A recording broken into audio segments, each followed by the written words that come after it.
Hello dear students and parents, JoSAA counselling సంబంధించినటువంటి round 1 అనేది మనకి జూన్ 20th నాడు అయితే రాబోతుంది. సో ఇప్పుడు జూన్ 20th నాడు రిజల్ట్స్ అనౌన్స్ అయిన తర్వాత చాలా మంది ఫ్లోట్ ఆప్షన్స్ అయితే యూజ్ చేస్తారనమాట. సీట్ యాక్సెప్టెన్స్ లో ఫ్లోట్ ఆప్షన్ ఉంటుంది. ఈ ఫ్లోట్ ఆప్షన్ యొక్క ఇంపార్టెన్స్ అనేది తెలియజేయడం కోసం ఈ వీడియో చేస్తున్నా. వన్స్ మీరు ఫ్లోట్ ఆప్షన్ పెట్టినట్లయితే మీకు ఫర్ ఎగ్జాంపుల్ ఫస్ట్ రౌండ్ లో సీట్ వచ్చింది. ఆ ఫస్ట్ రౌండ్ లో వచ్చినటువంటి సీట్ పొజిషన్ కంటే ఫర్ ఎగ్జాంపుల్ 10th పొజిషన్ లో సీట్ వస్తే 1 to 9th పొజిషన్ లో ఉన్నటువంటి ఏదో ఒక పొజిషన్ మీకు కావాలి, ఏదో ఒక బ్రాంచ్ మీకు కావాలనుకుంటే అప్పుడు ఫ్లోట్ ఆప్షన్ యూజ్ చేయాలి. సో ఫ్లోట్ ఆప్షన్ పెట్టిన తర్వాత నెక్స్ట్ రౌండ్కి మీరు వెళ్ళడం జరుగుతుంది. మీకు ఉన్నటువంటి సీట్ అలానే ఉంటుంది, కానీ ఫ్లోట్ ఆప్షన్లో సీట్ మారితే ప్రస్తుతానికి ఉన్నటువంటి సీట్ మారిపోయి నెక్స్ట్ వచ్చినటువంటి సీట్ మాత్రమే మీ దగ్గర ఉంటుంది. ఆ 2 సీట్లలో ఏ సీటు మీకు కావాలి అనేది చాయిస్ అయితే మీకు ఇవ్వదు సిస్టమ్. ఒక్కసారి మనకి ఫ్లోట్ ఆప్షన్ ద్వారా వేరే సీట్ ఎలాట్ అయిందంటే అంతకు ముందు ఉన్నటువంటి సీట్ అయితే పోతుంది.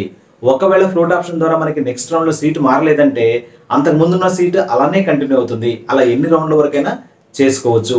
వన్స్ మనకి ఫ్లోట్ ఆప్షన్ ద్వారా సీట్ మారినప్పుడు మనం ఫ్లోట్లోనే ఉండొచ్చు, బై డిఫాల్ట్ ఫ్లోట్లోనే ఉంటాము.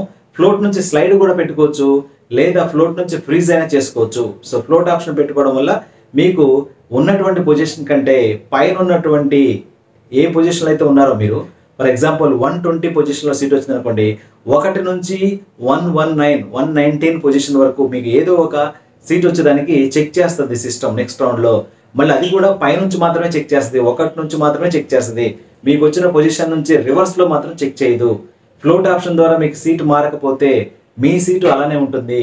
ఫ్లోట్ ఆప్షన్ ద్వారా మీకు సీటు మారితే అప్పుడు మాత్రమే మీకు ప్రస్తుతం ఉన్న సీటు పోయి ఫ్లోట్ ఆప్షన్ ద్వారా వచ్చినటువంటి సీటు వస్తుంది. మళ్ళీ మీరు కావాలంటే ఫ్లోట్ ఆప్షన్ పెట్టుకోవచ్చు, లేదా స్లైడ్ ఆప్షన్ పెట్టుకోవచ్చు. సో ఫ్లోట్ ఆప్షన్ నుంచి స్లైడ్కి వెళ్ళొచ్చు, ఫ్లోట్ ఆప్షన్ నుంచి ఫ్రీజ్కి వెళ్ళొచ్చు, ఇది గుర్తుపెట్టుకోండి. బట్ స్లైడ్ ఆప్షన్ మొత్తం ఫ్లోట్ వెళ్ళడానికి లేదు, స్లైడ్ ఆప్షన్ నుంచి ఫ్రీజ్ అవ్వడానికి ఉంటుంది. సో దానికి సంబంధించి వేరే వీడియో చేస్తున్నా, ఒకసారి అయితే వినండి. ఇదనమాట ఫ్లోట్ ఆప్షన్ యొక్క ఇంపార్టెన్స్.